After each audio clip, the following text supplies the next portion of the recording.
Hello everyone, আসসালামু আলাইকুম। Welcome আমার রকমারি পাকের ঘর থেকে সবাইকে আমন্ত্রণ। আজকে আমি দেশের পানি কচুর ছোট ছোট ওই যে এরকম চিকন চিকন লতিগুলি রান্না করব। সেই রেসিপি নিয়ে আপনাদের সাথে চলে আসলাম। প্রথমে আমি লতিগুলা একটু বাপিয়ে নিব, শুধু জাস্ট একটা বলক তুলে নিব। তাই পানিটা চুলায় দিয়ে বলক আসার পরে লতিগুলি দিয়ে দিচ্ছি। আর লতিগুলি দেখেন একদম কিন্তু চিকন চিকন। এটাকে একটু বেছে নিতে একটু সময় লাগে, তাতে কোনো অসুবিধা নাই। দেশের লতি বলে কথা, আর এটি খেতে কিন্তু আরও বেশি মজার হয়। তারপর এটাকে আমি সুন্দর করে এভাবে বেছে ছোট ছোট করে কেটে নিয়েছি, দেখতেই পাচ্ছেন। তারপরে এই যে বলক তুলে আসছে, এটাকে আমি ঢেলে দিয়েছি একটা চালনির উপরে, যাতে পানিটা ঝরে যায়। তারপর প্যানে তেল দিয়ে দিলাম, পরিমাণ মতো তেলটা দিবেন আপনি যতটুকু পছন্দ করেন। অনেকে তেলটা কম খেতে চান, সেটা আপনার ইচ্ছাও, আপনি বুঝে দিবেন। তারপর পেঁয়াজ কুচি দিয়ে দিচ্ছি, রসুন কুচি দিয়ে দিচ্ছি।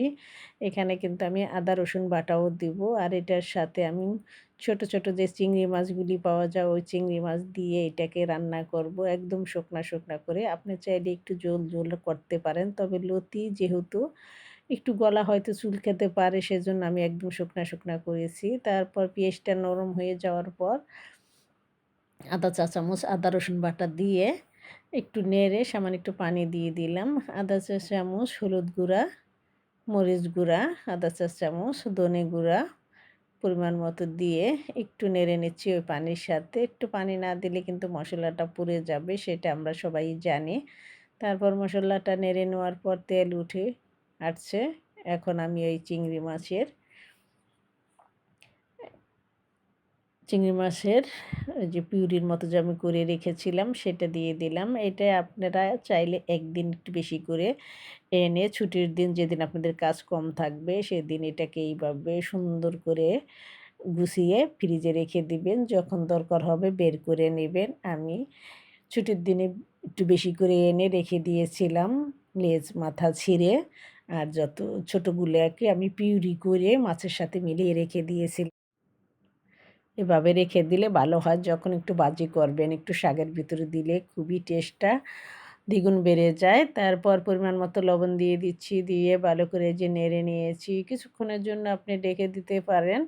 আর এই লতিগুলি তাড়াতাড়ি সিদ্ধ হয়ে যায়, কোনো সমস্যা নাই। আশা করি ভিডিওটি আপনাদের ভালো লাগবে। ভালো লাগলে শেয়ার করে অন্যকে দেখার সুযোগ করে দিবেন। আর দিয়ে দিলাম ৩-৪টা কাঁচামরিচ। আবারও আমি কিছু রসুন কুচি আর একটু পেঁয়াজ কুচি এভাবে দিয়ে দিচ্ছি। এটা দিলে খেতে আরও ভালো লাগে। এটা আপনি না চাইলে নাও দিতে পারেন, আপনার ইচ্ছা। তারপরে যে আবারও কিন্তু নেড়ে দিচ্ছি। আর এটার ভেতর সামান্য একটু পানি দিলেও হয়, না দিলেও হয়। এটা শুধু ঢেকে দিলেই এইভাবে হয়ে যাবে।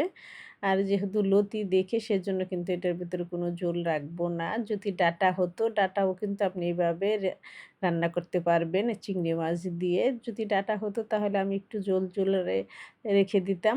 তাই লতি দেখে আমি রাখিনি। তারপর কিছুক্ষণের জন্য ঢেকে দিয়েছিলাম। এই যে দেখেন এটা কিন্তু হয়ে গিয়েছে। আশা করি ভালো লাগবে। আর আমার ছোট্ট একটু অনুরোধ রইল আমার প্রিয় ভাই ও বোনদের সাথে, আমার চ্যানেলটি ঘুরে আসার অনুরোধ রইল। ভালো লাগলে আমার চ্যানেলটি সাবস্ক্রাইব করে পাশেই থাকবেন আশা করি। আমাকে এগিয়ে নিয়ে যেতে সাহায্য করবেন। আপনাদের ভালোবাসা ছাড়া কিন্তু আমি এগিয়ে যেতে পারবো না। আশা করি ভালোবাসা দিবেন আমাকে। তারপর এই যে দেখেন আমি এটা কিন্তু এইভাবে একদম শুকনা শুকনা করে নিয়েছি। এটা খেয়ে দেখবেন।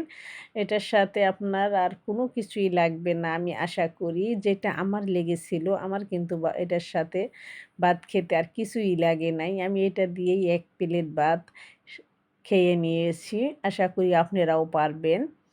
তাই একবার হইলেও আমার রেসিপিটি ফলো করে খেয়ে দেখবেন। আমার ভিডিওটি ভালো লাগলে শেয়ার করে দিবেন। যে যেখান থেকে দেখেছেন সবাই ভালো থাকবেন, সুস্থ থাকবেন। আবার দেখা হবে। আল্লাহ হাফেজ।